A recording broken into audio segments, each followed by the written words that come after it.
It's time for Losses Above Replacement, the best baseball podcast to grace your ears, with your hosts, Alex. Gosh, I have so many questions. Also, where's my car? Splash. Strive to love something as much as my grandmother loves buying new crock pots. And Mac. If you've ever been to Boston, you know that they have amazing ice cream. Coming to you from coast to coast, it's L-A-R. Hello, everyone, and welcome to Losses Above Replacement, the greatest baseball podcast. Two great years. I'm today's host, Mathias Kurosaki, and with me, as always, we have my amazing co-hosts, Alex Clark and Ryan Splash Potts. Gentlemen, first things first, as we begin every episode, how are you doing on this fine Wednesday evening? It's I'm glad that I'm living on a plateau because of all the massive flooding that is going on in our state of Washington. I'm very scared for a lot of people here, but very, very thankful and grateful that my family is not one that has to go through all this, but to everyone that is, again, hopes up. I have some canonical news. Oh. The podcast intro remains true. My grandmother bought another new crock pot. Yo! Wow. She insisted that I put the one that she uses in the pantry. Fair enough. And then one morning when I was sleeping, she tried to get it out of the pantry again and dropped it on the floor. So nice. So new crock pot. Yeah, new crock pot on the way. So yeah.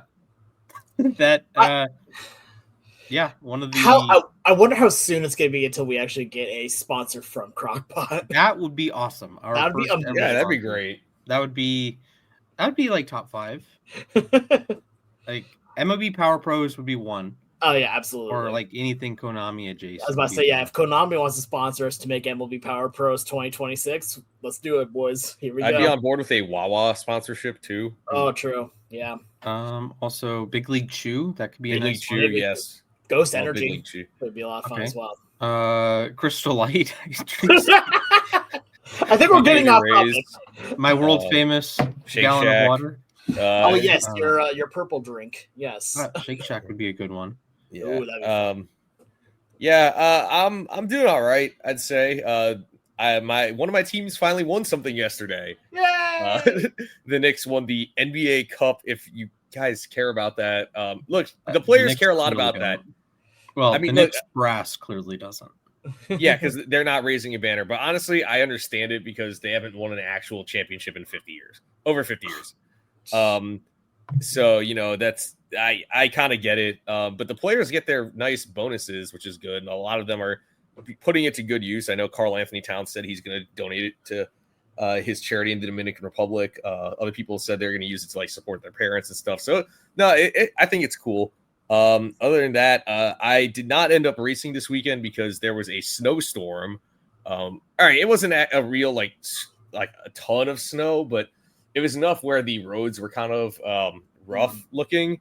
And put it this way, the guy I was supposed to get a ride from is an older gentleman. He's in his late 70s, and I was not going to make him drive me if he felt uncomfortable. So I was perfectly fine with taking the safe route on this one. It turns out a lot of people did not attend because, I mean, it's one thing if you're coming from like, the town it's being hosted in, it was going to be in New Jersey. But if you're coming from like out of state or from another town that's further away, it was not going to be good. So yeah, that's I also hear it's pretty hard to swim in snow, but I mean, people can try it.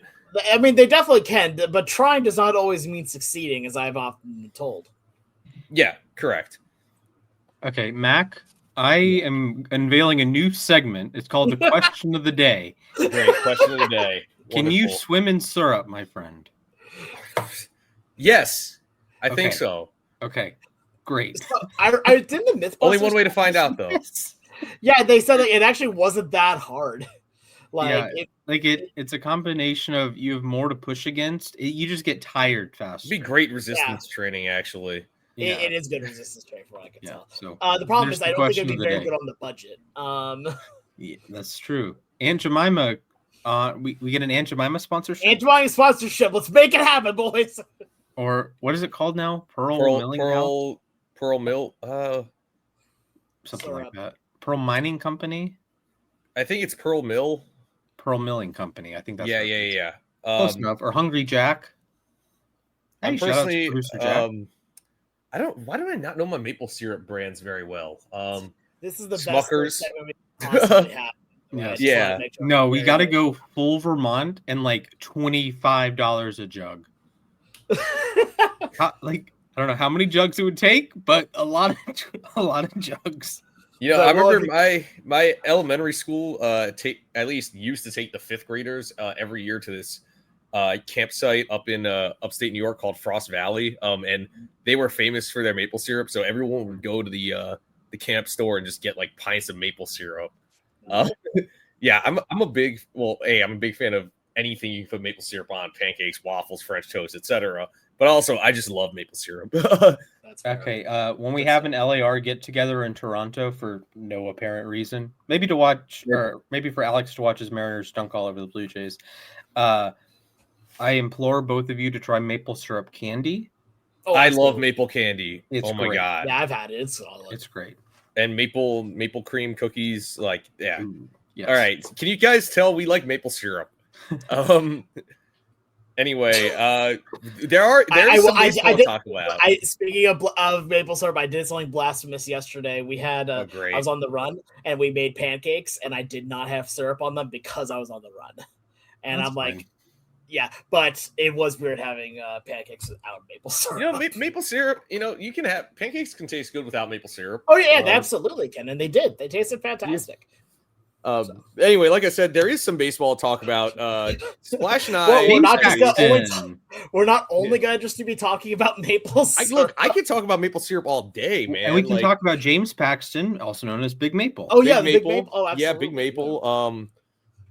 But like I was saying, Splash and I at least had some moves that were made for our teams.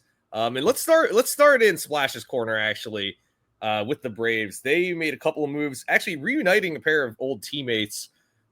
First, they signed reigning National League saves leader Robert Suarez to a 3-year deal worth $45 million. And it sounds like he's actually going to be a setup man.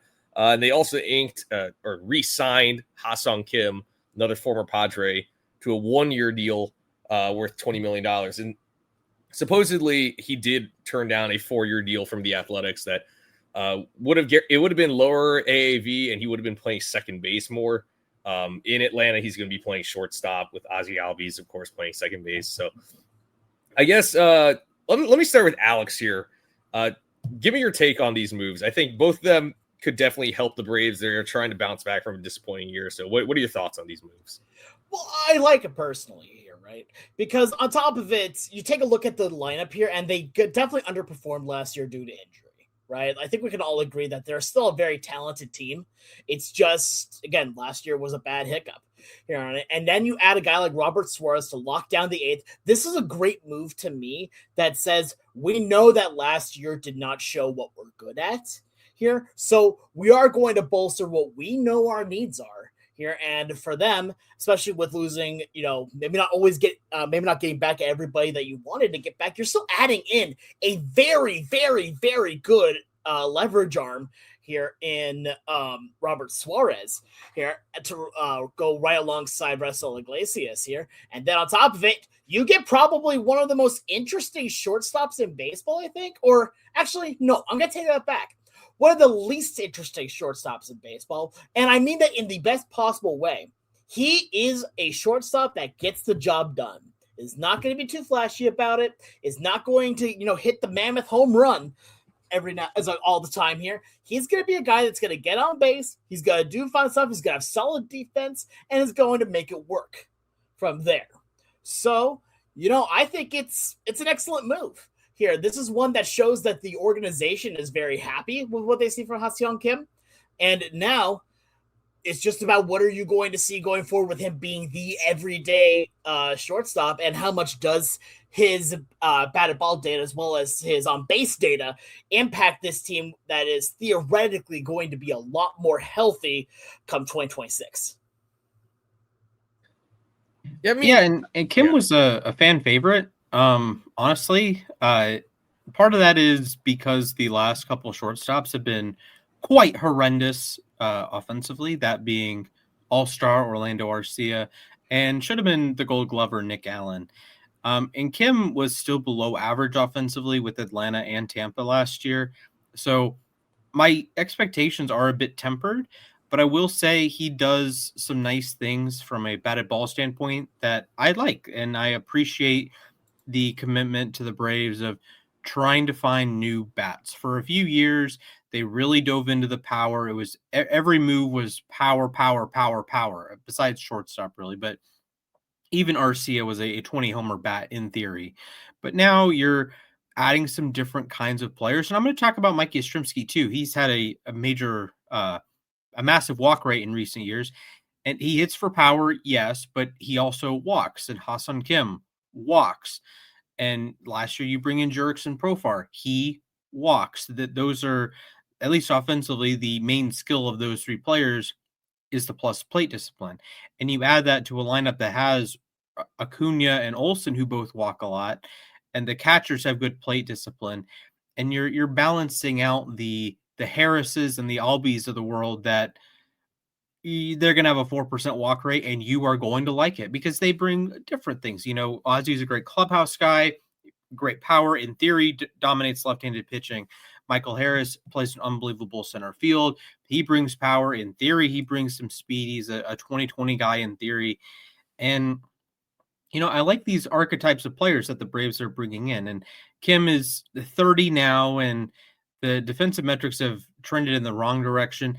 Part of that in 2025, I'm willing to throw out 2025. He was recovering from a shoulder injury. That's why he got a pillow deal in Tampa, and that's why he ended up on waivers for the Braves to sign him.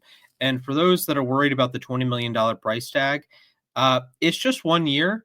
And if you consider if Kim gets 2 WAR, that's 10 million WAR or $10 million per WAR. That's fine. If it's 2.5 WAR, that's $8 million per WAR. That's perfectly acceptable. Previously, he's been a 2 WAR player, 5 WAR player, 5 WAR player, 2.5 WAR player. And even the 2.5 WAR player in 2024, that was with a 700 OPS, a little bit below average given Petco Park. But he stole bases. He stole 22 bases in 2024, hit 11 home runs, and walked 58 times. Again, the walk rate's been important to me. I'll scroll down here. A career 10% walk rate, 12% in both 2023 and 2024. Even last year in a down year was still at 8.5%, which I will happily take. The ISO is above 100, much better than Nick Allen, with all due respect. And Kim won't be as good defensively as Nick Allen, who was just magnificent last year, truly. Like shades of Andrelton Simmons, frankly. But I think the offensive profile will be better. And he's a fan favorite. You know, it's hard to come in on a losing team, at least last year. And he asserted himself as like, I will be a likable player. And he was. It was fun to watch down the stretch. And the Braves had some nice moments there in the last few weeks. I mean, really, I think Kim, like Alex was saying, he checks all the boxes for a shortstop. He's not a superstar by any means, but I mean, as Splash has displayed on our screen right there, he's had a pair of 5 WAR seasons, at least according to Baseball Reference. Now it's closer to like a 3 or 4 win season on Fangraphs, but that's still solid, especially for a guy who's not going to light up the stat sheet with his bat. But like Splash was saying, great plate discipline. He gets on base. You know, you're talking about all these great walk rates, and I'm just thinking, are the Braves really just trying to be the Moneyball A's? But with a little more thump and a little more star power, I guess, even though the Moneyball A's did have a Cy Young and MVP on their roster. They barely get mentioned in the movie, but it's true. So, yeah, Kim, I mean, as a Mets fan, I just know he's definitely going to be a guy who's going to be, a royal pain to try to retire ever. But I see what he's doing by rejecting that 4-year deal. Because on one hand, you're like, all right, you could just take the guaranteed 4 years, the guaranteed $48 million. But you could also take this 1-year deal, get your $20 million, and then re-enter the free agent market. And who knows what could happen from there. He's going to be the everyday shortstop. That's basically guaranteed. He's definitely an upgrade over who they had the last couple of years. So I think on both sides, it's a solid move. And then I'm going to talk about Suarez for a second. Here's my thing is that Suarez is a fireballer. He maybe doesn't get as many strikeouts as you'd think, but he keeps the ball in the yard. He led the league in saves this year. He made it an all-star game for a second year in a row. I think it's a solid deal. 3 years, $45 million. I don't know if I would have given a 35-year-old necessarily 3 years, but my one concern here is from experience, having gone through this year with Ryan Helsley, taking the league leader in saves and making him a setup man doesn't always work out. That being said, he actually has experience being a setup man. He was a setup man for Josh Hader in San Diego before Hader before Hader left for the Astros. And that's same on the flip side. Raisel Iglesias was a setup man for Kenley Jansen before he left. So either way, I think it doesn't matter who's set up and who's closer. This is a nice move for the back end of the Braves bullpen. I'm not saying he's going to implode just because he's not pitching the ninth inning anymore. So I think the Braves definitely bolster their roster. Any other thoughts on these moves?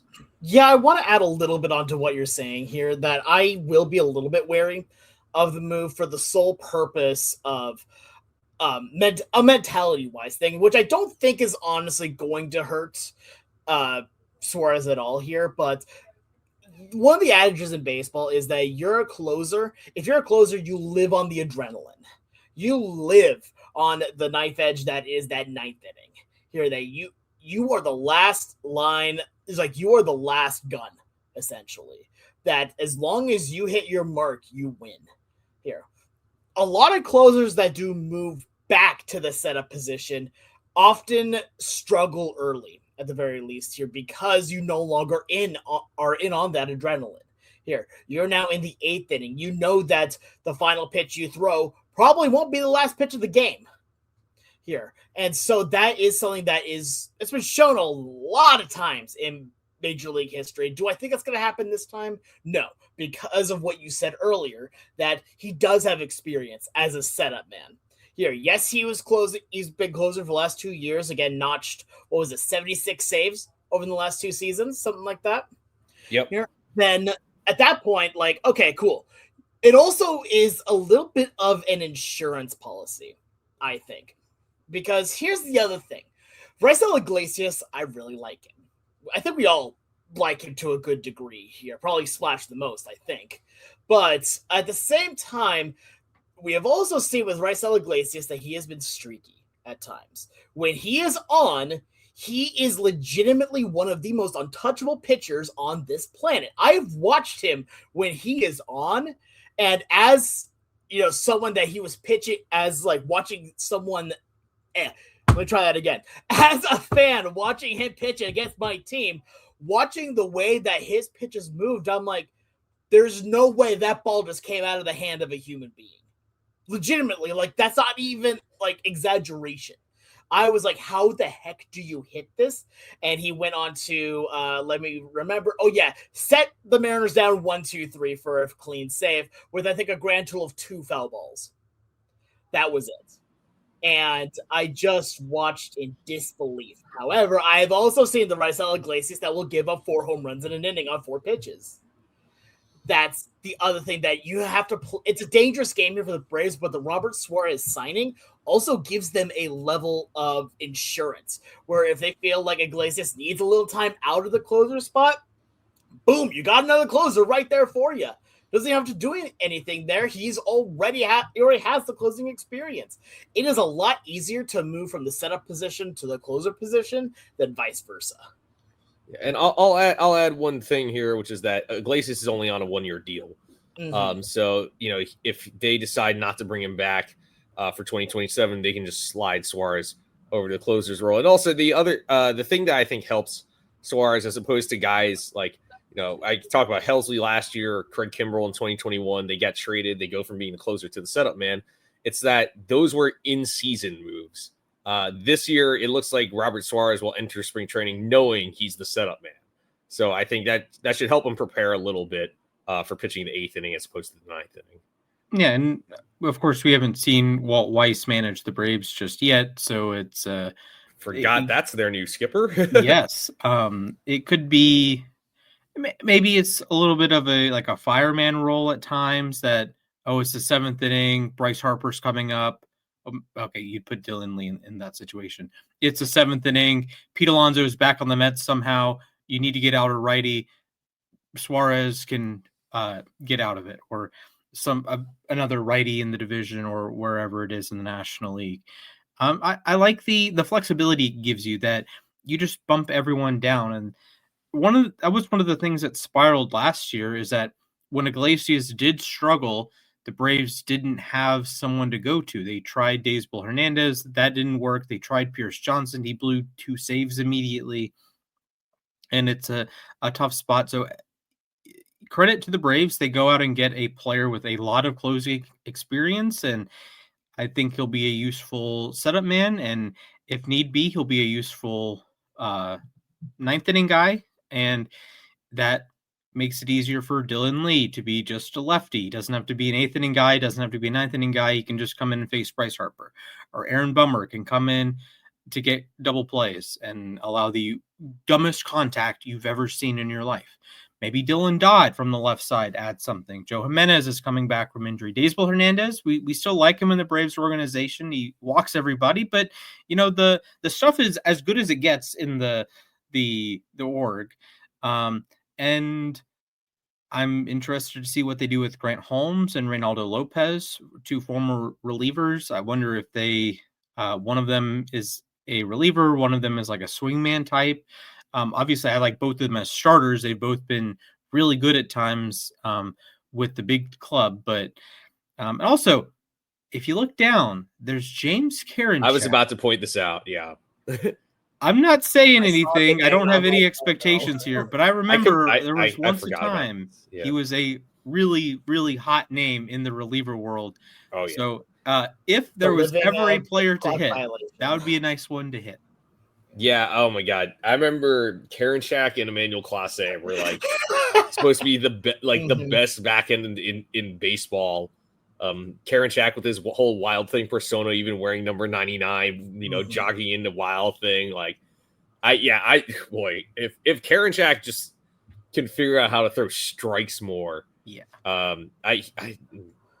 Dude just fell off the face of the earth. It felt like, but he's a guy where he's young enough where he could probably figure out how to be like a halfway decent reliever. But anyways, I do need to say there's a little bit of pushback from me on this here. You said that's the best back end in baseball. No, that belongs to one Cal Raleigh. Thank you very much. Man, well, Sean Murphy still hit a home run with his. Yeah. With his dumper, yeah. Yeah. You can say it. You can say the I can't words. find the edit, so I can't post it anywhere. But I have it etched. I know exactly what you're referring. Yeah, I know what you're referring to. It is beautiful. I still think one of my favorite baseball edits of all time was the Sister Jean, rest in peace. Sister Jean doing the toss of the Javi Baez. No, it was the Bautista. Oh my God, yeah. I think the Baez one. Depending on the day, one of them is funnier than the other one. Yeah, they're both very funny. Yeah. All right, shall we move up to Queens? Yeah. Let's move on. So the Mets made a couple of moves over the past week. The fan base is obviously divided on it because why would they ever agree on anything? First, they signed Jorge Polanco to a 2-year deal worth $40 million. That includes a $6 million signing bonus. So he'll get $14 million this coming year and $20 million the following year. He's going to mostly be a first baseman and a DH. And then today, they signed Luke Weaver to a 2-year, $22 million deal. Yes, another former Yankee on the Mets. Yankee fans, Yankees Twitter up in arms about this. They're saying the Mets just want to be the Queens Bombers, yada, yada, yada. Well, at least for the most part, aside from Frankie Montas, no disrespect here, everyone else has been pretty good that they've got. But anyway, just a reminder, last year they signed the Yankees right fielder. I heard he's all right.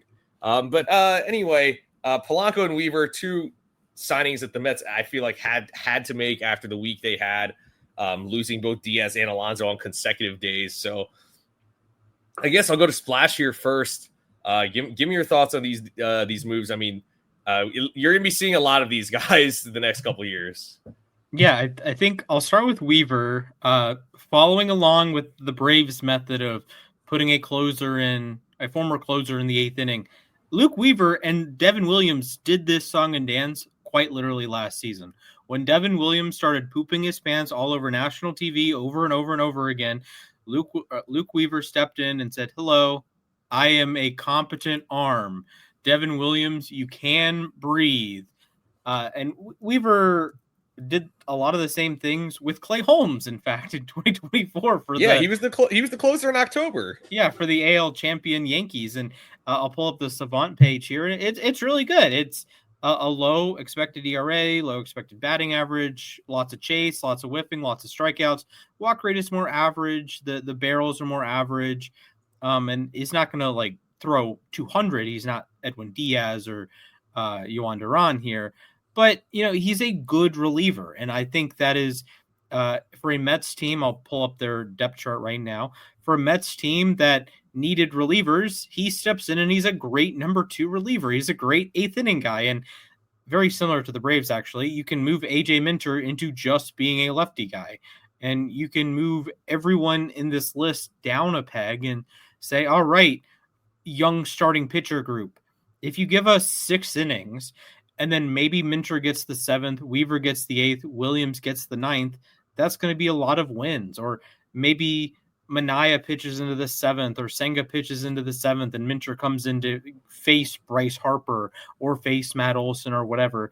And then you get to the 8th, and it's Weaver and Williams. And the Bronx saw that. And listen, Devin Williams did struggle, had struggles last season. Luke Weaver was not perfect last season.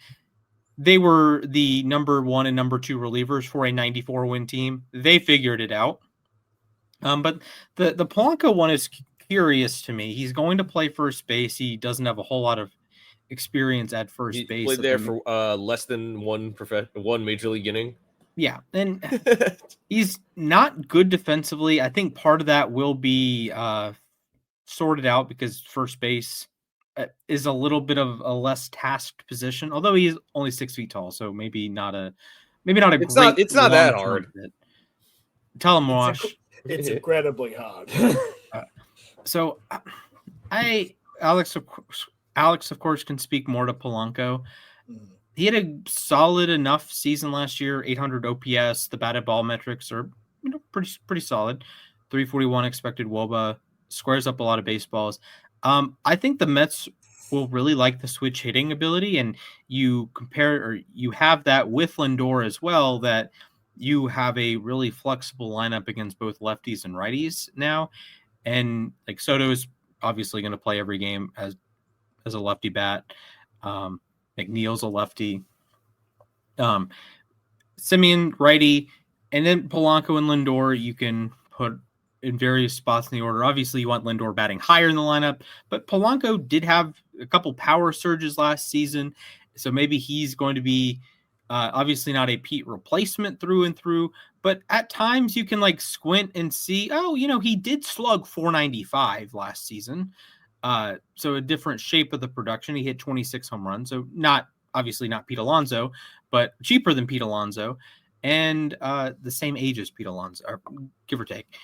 The same age. So if I'm a Mets fan, I'm cautiously optimistic you'll get a good swing.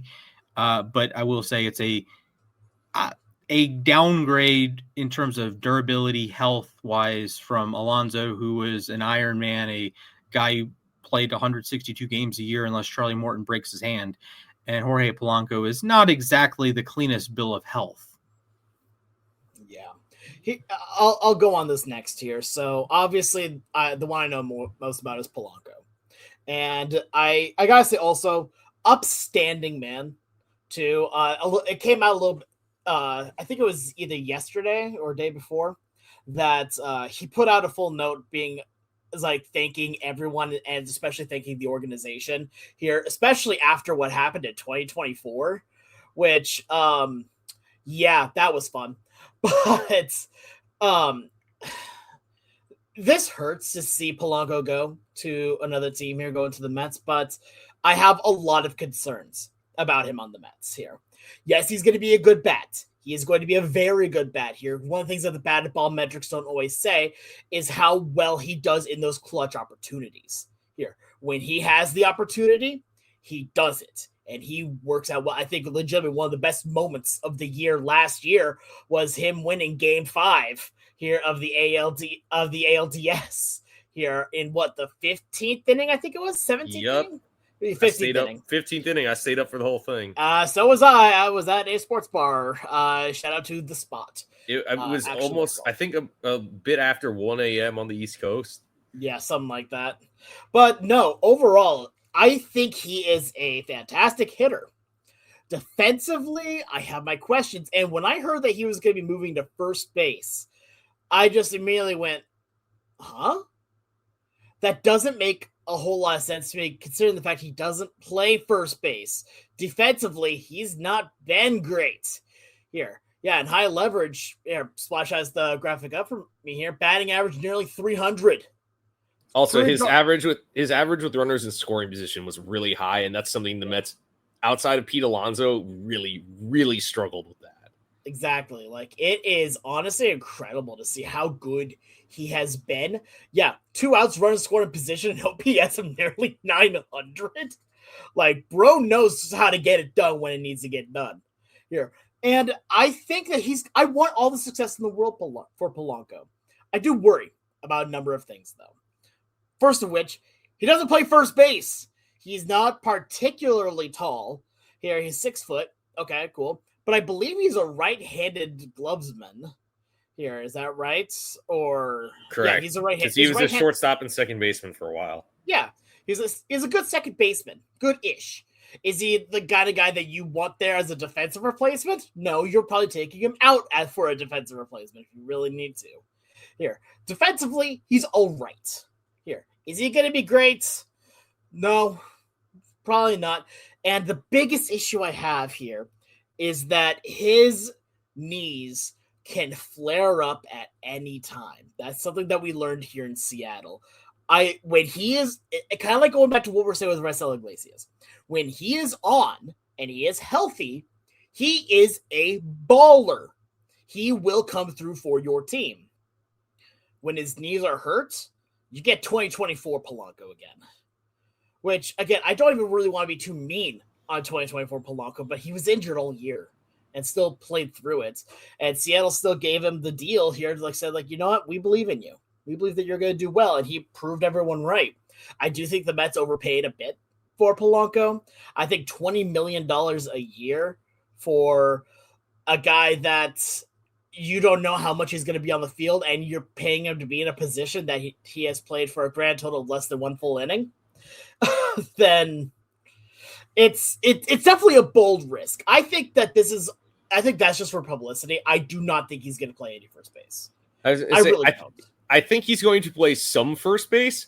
I will be surprised if he enters the year as the everyday first baseman. I don't think he will be. I think they're going to have some type of insurance policy or some type of insurance for him at first base because like I was saying, he's played less than 1 professional inning at first base. He literally appeared there for 1 batter this year.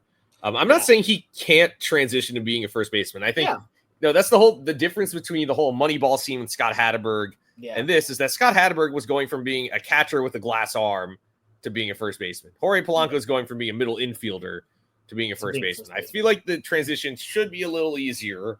But like I said, his athleticism isn't fantastic. He actually, before his knees started acting up, wasn't a terrible middle infielder. Yeah, no, he wasn't. I like his bat a lot. He cut his strikeout rate nearly in half this year.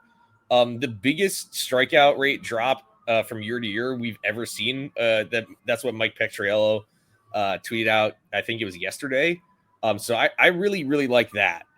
He's a switch hitter, which is good. So if he's the DH, that's the thing. The universal DH became a thing permanently in 2022, and the Mets haven't really found a stable answer there. It feels like, in 2024, they signed JD Martinez, and he was solid, but he wasn't really the old JD Martinez anymore. They did the whole song and dance with Vogelback and Darren Ruff and JD Davis in 22. In 2023, it was just a disaster. The season was a disaster. This past year, they entered the year with it was Starling Marte and Jesse Winker. Winker got hurt. They tried Mark Vientos there. It was just like they kept plugging in guys at DH, and it just wasn't working.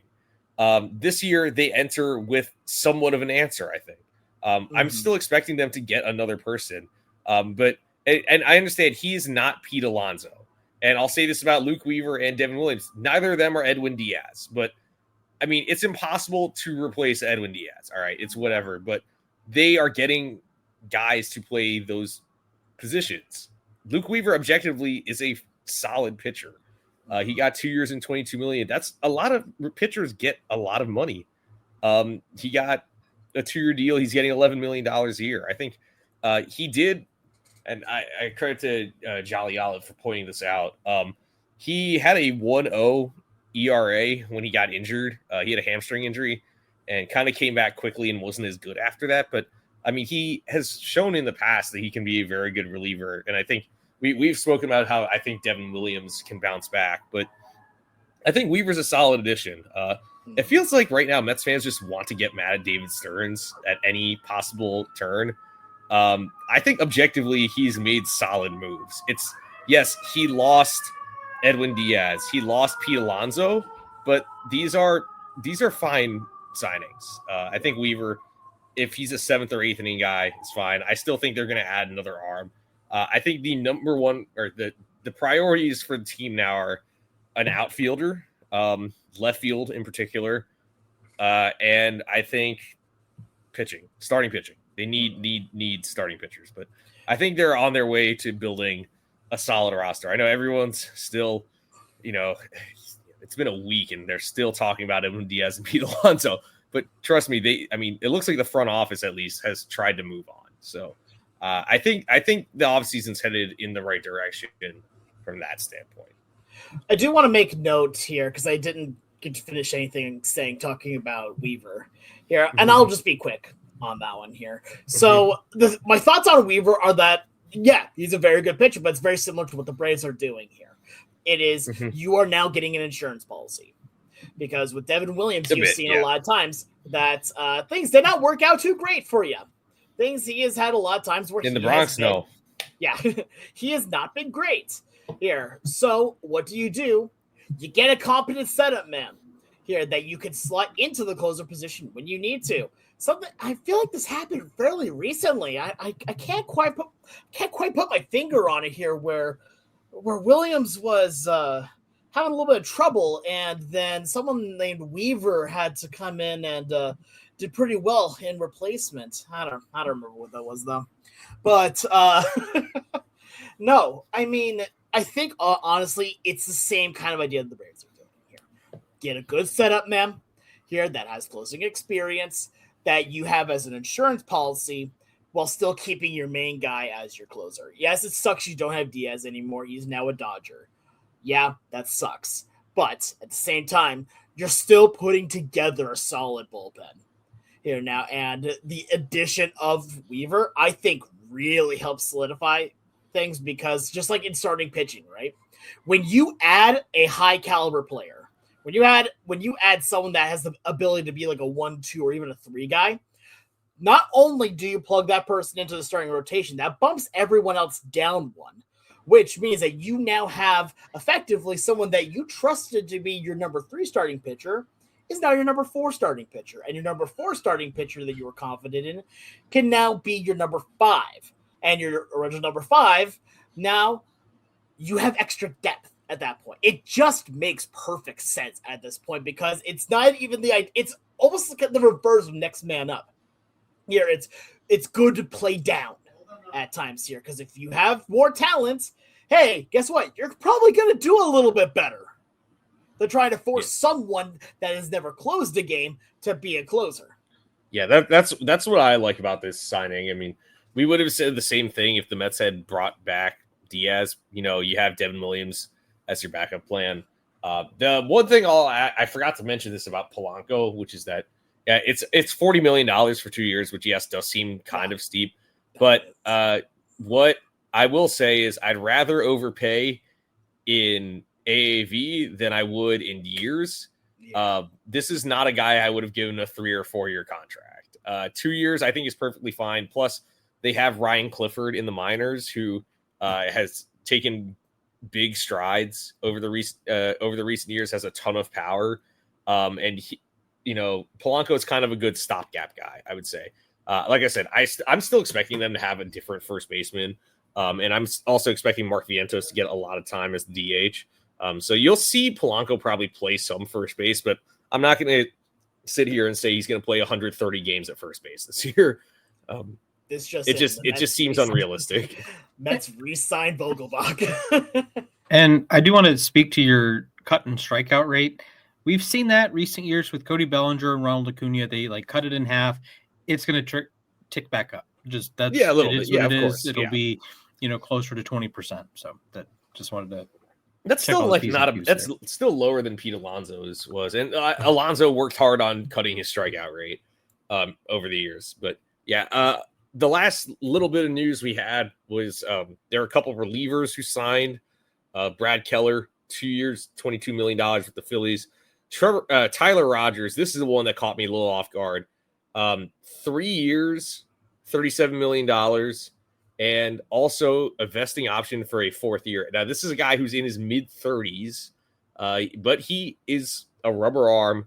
I'm just going to ask you guys which one you like better. And I think about this, and here's the thing, is that Keller is a guy who's a former starter, and there were talks about him maybe trying to convert back to being a starter. But this year, he had a breakout year as a reliever. And it's only a 2-year deal, and say he does want to try to become a starter again. There's room for him to do that. Zach Wheeler is going to be on his way out soon. The Phillies have an aging roster. They're probably going to lose Ranger Suarez this offseason. Aaron Nola has kind of struggled in the last couple of years. I think whether he's working as a reliever, high leverage reliever, setting up for Yohan Duran, or trying to convert back to being a starter, I think Keller is going to work out in Philly. It's only a 2-year contract. And the thing is, I really like Tyler Rogers. I thought he was really good with the Mets. He does give up a lot of contact. He doesn't get a lot of swing and misses, but because of his low release point and his low velocity, he generates a lot of weak contact, a lot of grounders, and he can pitch nearly every day. He has led his league in appearances 4 times, including the last 2 years. So I think the Jays are getting a solid reliever. Would I have given a guy in his mid-30s 3 or possibly 4 years? Probably not, but I think both signings are going to work out. I'm giving the edge to Keller here. Like I said, I think he has flexibility. He could be a multi-inning guy. He could go back to being a starter. Heck, he could just stay as a reliever. So I think that's probably the better deal, in my opinion.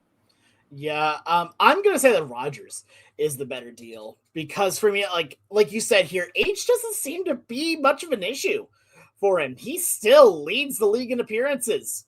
Here, he's a guy that can throw basically every day because he throws so wonky and doesn't throw as hard here. But on top of it, here's my main real reason why I think that this is the better deal. It is because he is such a good complement for your starting pitchers, including one Trey Yasevich. Here, where now you have the meme basically of the highest release points to then the lowest release points here. And I can't even imagine as a hitter, when you are trained to watch these pitches, to have to go from seeing 99 from all the way up here to seeing 82 coming from below the waistband. Like, that alone just feels like if you can get Yasevich into the 6th inning and then have Rogers go the 7th here, I think you are going to have a lot of nasty play in that 7th inning here where the Jays can almost just have it locked up because people are going to be so locked up trying to get out of the same mindset that they had to have with Yasevich. So at the same point, like, I definitely agree here that, the Phillies are also getting a young, it's like not even so much young, a decent, good reliever for an aging roster here. I just think that for the World Series appearing Blue Jays here, they knew that they needed some more relief help. Yeah, like that was, I think, pretty obvious to say. And they decided to go out and get a name that is not the biggest star name. He is a name that really works with the bullpen that you currently have and the starting rotation that you currently have. So this one really felt like just a good, legitimately puzzle piece into puzzle type move here for the Blue Jays. Also, shout out to Jordan Romano. He is on the Angels now. Yes, and Drew Pomeranz. And Pomeranz. Oh, exciting. I'll talk about Rogers too. Rogers getting paid by Rogers. Good job. And in Rogers Center, yeah. They should sign Taylor now too. Yes, and try to trade for Trevor. Yeah, great idea. I wonder what Kenny's doing nowadays. Either one, actually. But anyways, I'll talk about Rogers as well. This is the idea of creating a clock face. The Rays do this. The Giants did this with Rogers himself. But there's something to be said about different arm angles. And the different arm angles from a pitching meta standpoint, they can attack different hitters in different ways. And hitters can have a flatter swing, or some hitters have a flatter swing. Some hitters have more of an uppercut swing. And the way the ball comes in from the pitcher can influences the way the batter can hit the baseball. Even if they, hit the ball, it'll be less solid depending on if the vertical angle of attack is the same. As this is why the Ted Williams classic uppercut swing generally is the best option, because you have more of the baseball in contact with more of the bat on a plane-to-plane basis. But when you have Rogers and he's throwing from a goofy angle, you are not swinging down at the baseball, contrary to what Alex Rodriguez and friends will tell you. You are not physically lower cutting a swing. That's not a term. That I just made that up. So you're not going to hit Rogers as solidly, even if you quote unquote barrel it up or hit it on the sweet spot, because his pitch is coming up, your swinging is also coming up, or your swing is probably level. So you're hitting like that, and it's more of a deflecting glance as opposed to, really solid contact. And I for example, Spencer Strider, when his fastball is coming down at you, if you have a swing that matches the angle, I think the Mets do this really well, at least with Strider. Their swings match up perfectly with Strider's fastball.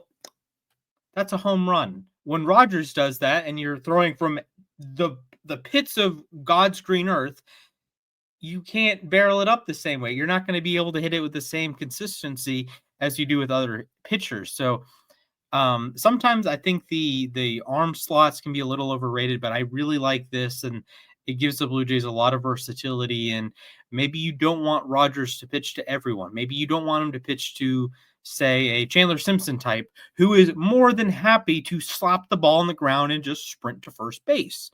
But other hitters in the division, maybe the, say, Junior Camaneros of the world, maybe you don't want him to take you 500 feet. You're confident enough that the IKFs and maybe you re-sign Bichette's of the world and Vladdy's will get him out in the infield. So I like the move. The Brad Keller one, that offers a different kind of versatility for the Phillies, that he can start, he can relieve. I like the thought of him being like a spot starter type, and then a lockdown guy when they inevitably get to the playoffs. Also, they signed Adolis Garcia. That's right. Yeah, they did sign Adolis Garcia, which, boy, that's. It sounds like Dave Dombrowski he said he's gonna roll in with the current outfield group they have of Brandon Marsh, Justin Crawford, and Adolis Garcia. That is a interesting outfield, to say the least, and they're almost certainly getting rid of Nick Castellanos. So, the Phillies, then busy week for the National League East. But anyways, that's all the news we're going to cover today. It is now time for everyone's favorite segment. It's time for trivia. So Splash, take it away. I have made a graphic. Yeah, you did. Let's go. Okay. So if you are familiar with the New York Times connections, this is a similar sort of deal. Connections is a 16 or 4x4 grid. You have 16 things, and you have to put them into similar buckets. So you can just check it out on the New York Times. I believe it's free. Today, we are making the baseball pyramid. One player is just himself. He has nothing major in common with the other guys. The second level, there are 2 players that have the same thing in common. The third level, there are 3 players that have the same thing in common. And the fourth layer, 4 players have the same things in common. So from left to right and top to down, Gary Sheffield, Mike Piazza, Chipper Jones, Ivan Rodriguez, Ernie Banks, Johnny Damon, Mike Schmidt, Juan Soto, Miguel Cabrera, and Babe Ruth. Fellas, are you ready to tackle the MLB pyramid? Johnny Damon threw me off here. Making sure I fully understand this here. So the first level it's gonna have 4, right? The first level, the top level is just gonna have 1. It's gonna be I'm at the bottom. The bottom. Yes, the bottom has 4 players. Yes. So it goes 4, then 3, and then 2. Does that make 9? Oh, there is 9. I can count. I promise. No, then the top of the pyramid's the leftover player. 10. Okay. Right. Yes, I can count. I'm really good at this. Okay. Anyway, I'm trying to figure out here. Like, we want to get the 4 done as soon as possible. Right? Yeah. Okay. I'm gonna take a wild guess at what the two are though. Are Pudge Rodriguez and Mike Piazza the 2 because they're both catchers in the Hall of Fame? That is not what I was going for. That is true. Great. That is not what I was going for. Okay, gotcha. Never mind. Okay. Let's see here. Yeah, none of these are position based. None of them are position based. Okay, great. That's good to know here. Yeah. Okay, they are all based on employers for these players. Oh, so they're all based on teams. Yes, all of them are. Okay. Every description is something to do with their teams. Okay. Jinx. Okay. So that means that for Miguel Cabrera, that means it's only, Marlins and Tigers, which makes me think that he's going to be on a thing with Grandy here. Grandy. Wait, Curtis Granderson? Grandy's not here. Oh, who's the guy? Who's in the top left? Sheffield. Oh, Sheffield. Sheffield, not Granderson. Sorry. Wait, I think there's something here though. Okay. Cabrera, Rodriguez, and Sheffield all played for the Tigers. That is true. That is not what I'm going for. Oh, okay. I realized Damon also played for the Tigers. Yeah.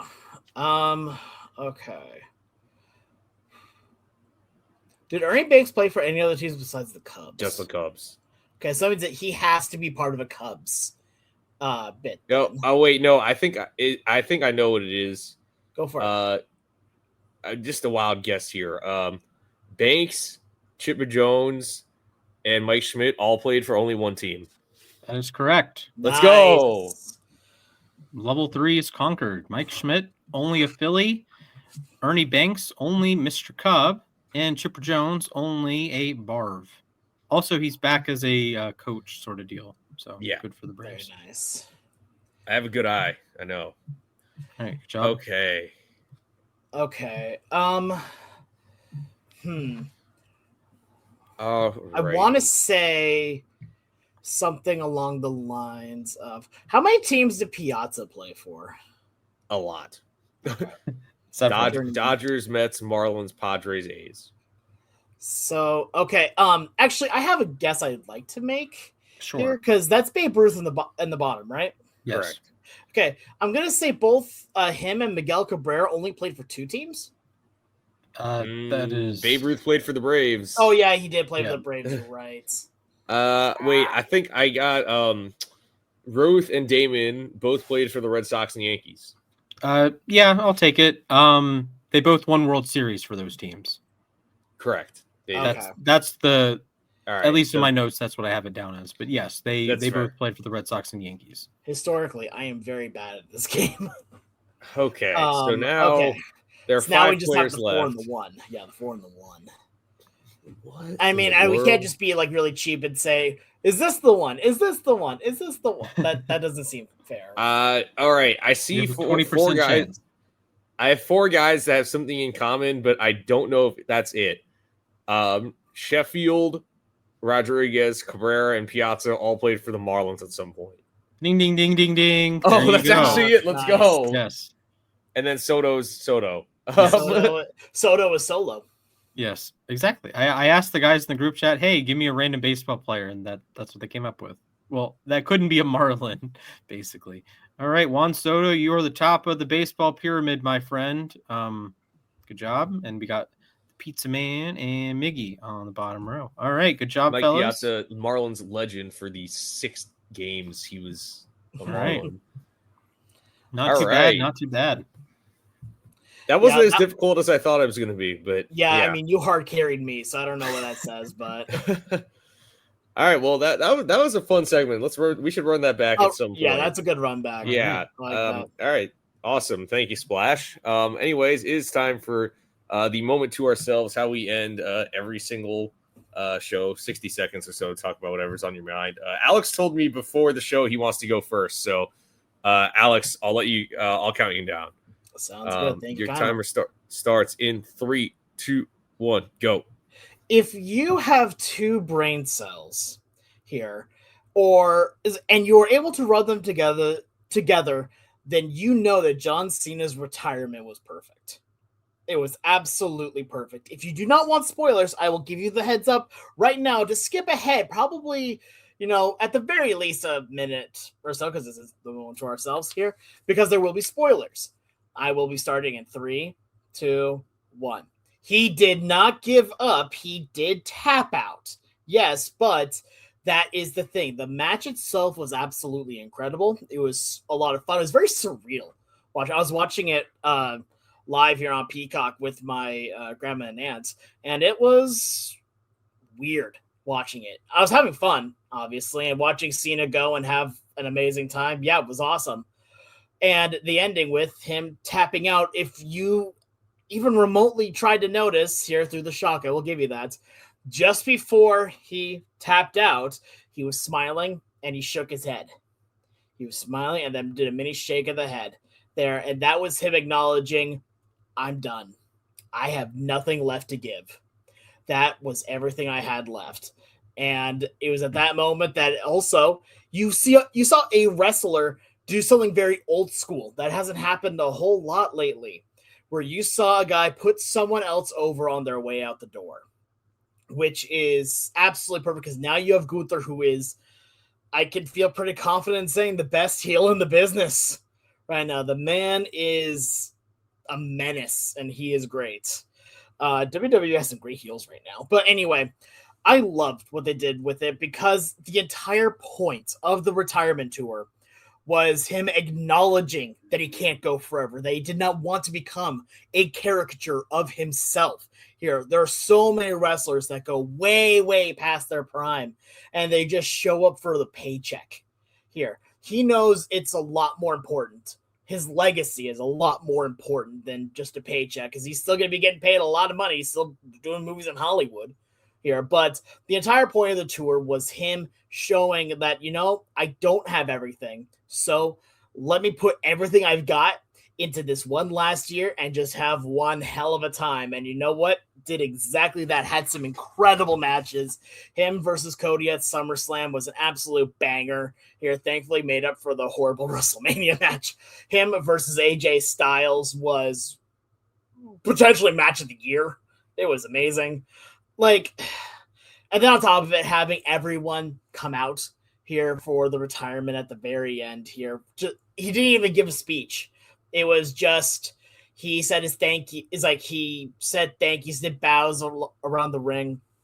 And in a cool little throwback here, CM Punk and Cody Rhodes both gave him their titles here to show around the ring one last time. A throwback to when John Cena and Batista did that on the retirement for Hulk Hogan.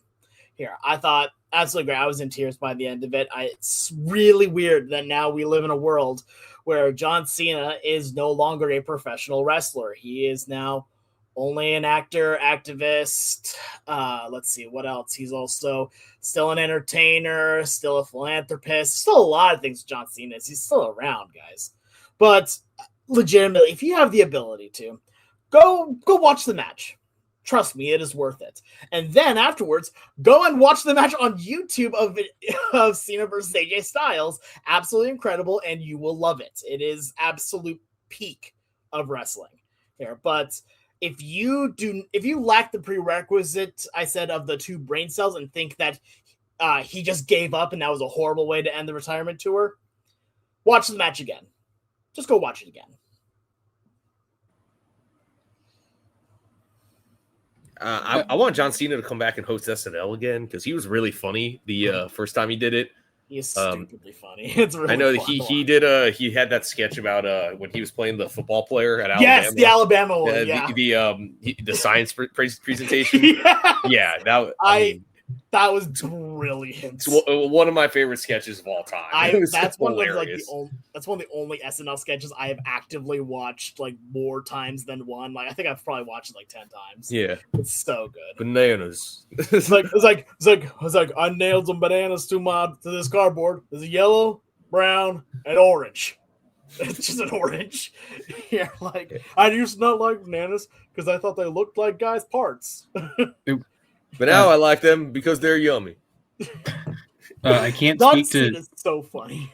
Yeah. I can't speak to John Cena the wrestler, but when I did go to the Cavs game the other day, they were honoring him, like they were honoring the retirement tour. So it's funny with everyone in the crowd was like do the whole time. Yeah, of course. Time. I will ask before I go, fellas, what should I get for dinner tonight? Ramen. You know, fair. That actually does sound pretty good. What are your options? That's my question. I was just looking at the deals on DoorDash. There's a local place. I don't know how local it is. It's called Blazing Chicken. Very good. Oh, I know Blazing Chicken. Yeah. There's a Voselli pizza that they have a mac and cheese pizza that I've had before. Ooh, that sounds interesting. Okay. Yeah. All right, Splash, you want to go next? Sure. All right. Your time begins in 3, 2, 1, go. Okay, Jacob Rodriguez should have won the Heisman. We talked about this last week. All right, college football playoff predictions. Woo. All right, we got Oregon over James Madison. Ole Miss over Tulane.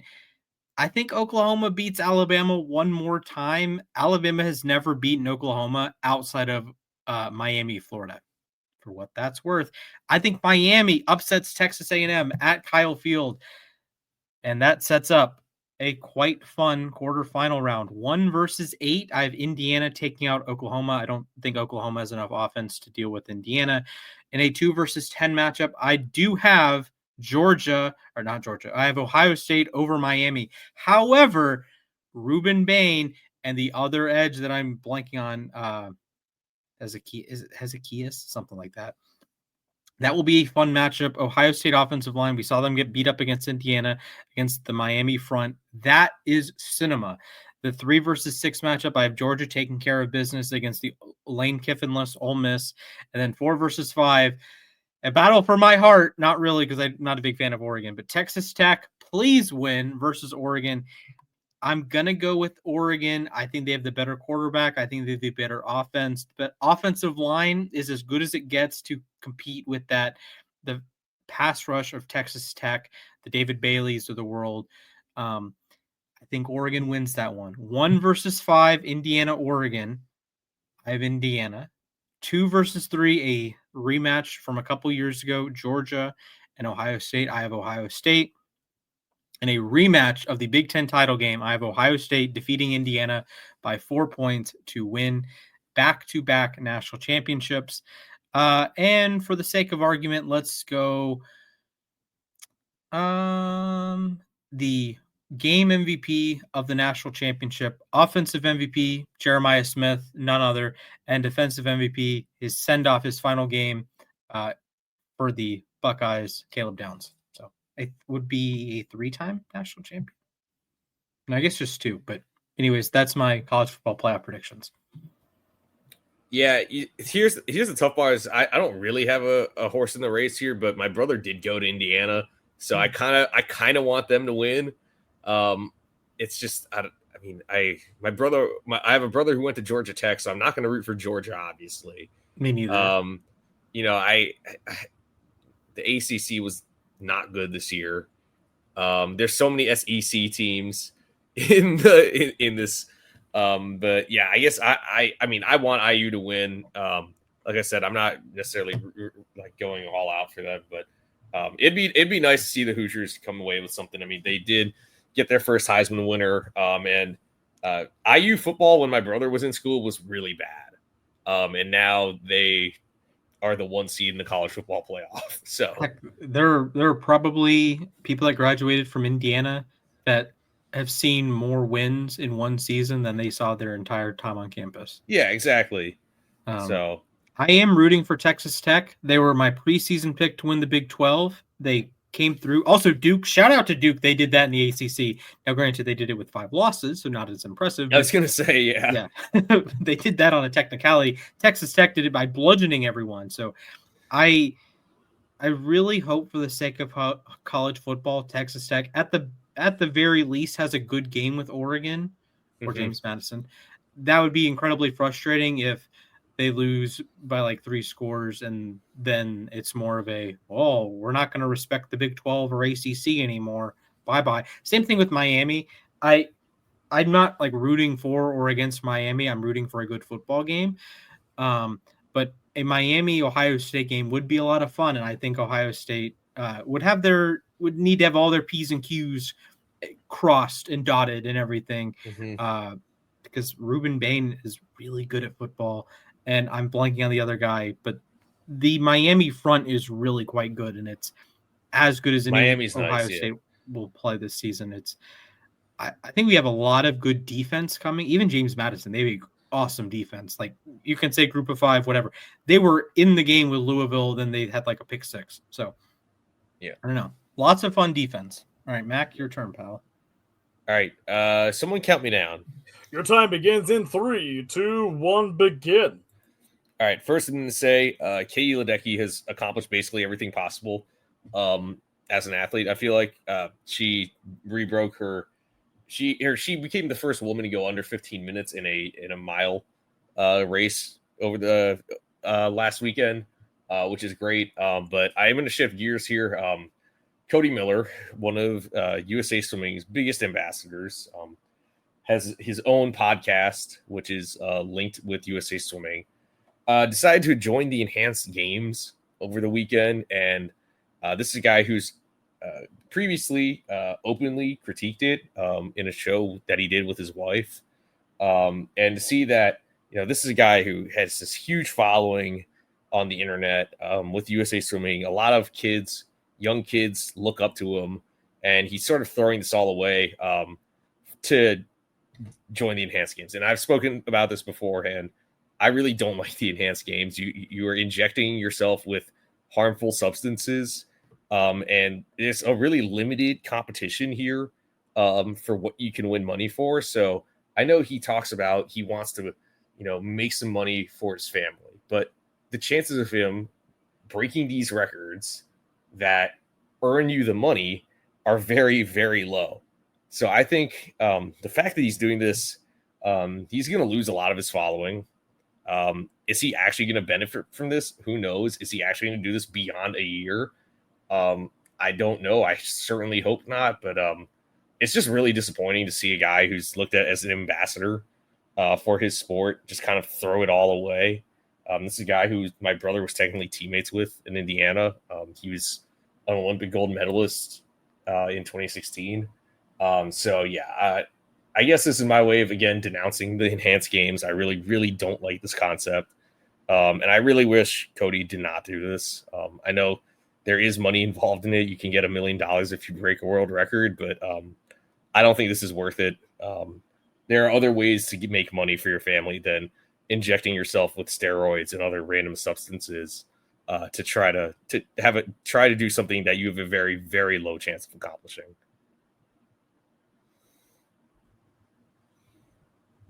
Yeah, Yeah. fair. I feel like that better in a video game format. Like we've had the conversations with the like a juiced home run derby or metal bat home run derby. Metal I bat feel home run like- derby, sure. Steroids home run derby, no. Just in the video Everyone games. was- Just give everyone a hype fire, and I watch the crowd explode. Yeah, exactly. Anyways, that'll do it for us today. Make sure to follow us all on Twitter. Follow Alex at the Sports Guy 242. Follow Splash at Mr. Splashman 19. Follow myself at Mathias_A_K. Make sure to follow our group Twitter account at LAR_baseball. Follow the Instagram, same handle too. Make sure to subscribe to us and smash that like button on YouTube. Follow us on Spotify or Apple Podcasts or wherever you're listening. Leave a 5-star review. You're going to be getting content from us all off season long, so stay tuned. But anyways, for all of us at Losses Above Replacement, have a great rest of your day. Happy holidays. Stay safe, and I hope to see you all real soon. See you.